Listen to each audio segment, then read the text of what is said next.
Good afternoon to all of you. Myself Prakash Nirala. I am student in Hazzo Education College Hazzo Education College Ahmedabad. मेरा topic है प्राकृतिक असंतुलन। प्राकृतिक सबसे पहले समझते हैं कि असंतुलन क्या है।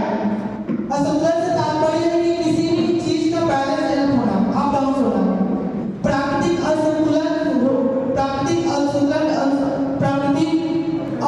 में क्या होगा कि हमारे जो पर्यावरण का जो विनाश होगा, हमारे पर्यावरण में जितने भी जीव जंतु हैं, पशु पक्षी है, वातावरण है, वायुमंडल है, उसमें यदि किसी अनावश्यक पदार्थ जिसको हम पोल्यूशन बोलते हैं उनका इंटर्न होना असंतुलन होता है। जैसे कि अभी आधुनिकीकरण के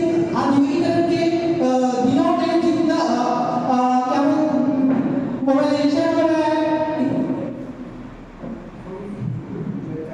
ग्लोबल वार्मिंग हो रहा है, जिसमें कार्बन डाइऑक्साइड की मात्रा बहुत ज्यादा बढ़ रही है और हमारा पृथ्वी का जो टेम्परेचर है बहुत ज्यादा बढ़ रहा है। ये क्या है, हमारे पृथ्वी में प्राकृतिक असंतुलन पैदा कर रहा है, जिससे हमें एक स्वच्छ वातावरण नहीं मिल पा रहा है, जिसकी वजह से हम विभिन्न प्रकार की बीमारियों से ग्रस्त होते जा रहे हैं। प्राकृतिक असंतुलन के कारण हम हमारे मनुष्य हो या कोई भी जंतु हो, उनका जो आयु काल है वो दिन ब दिन घटते जा रहा है। आज मनुष्य की जो जीवन की आयु काल है वो 60 साल या 50 साल तक सीमित रह गई है। पुराने जमानों में मनुष्य की जीवन काल जो था, आयु काल था, 100 साल से भी अधिक वर्ष तक लोग जीते थे। लेकिन आज प्राकृतिक असंतुलन के कारण हम लोगों की जो आयु काल है उसमें बहुत ज्यादा कमी हो गई है। प्राकृतिक असंतुलन का मेन कारण वृक्षों की कटाई हो सकता है, लोग जीव जंतुओं का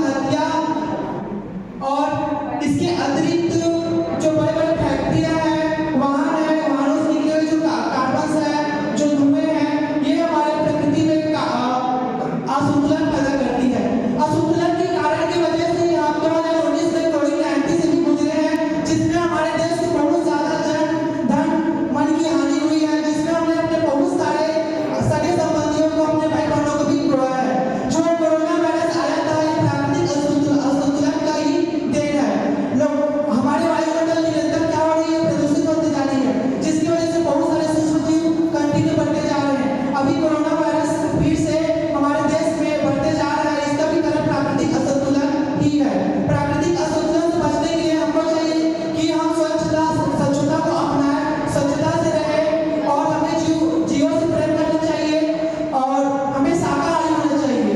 कहीं लोग जीवों की हत्या भी प्राकृतिक असंतुलन का कारण बनते जा रही है। एक बहुत अच्छा कहानी है कि एक देश में वहाँ के फसल को छोटे-छोटे कीट पतंग खा रहे थे। फिर वहाँ क्या हुआ, एक देश है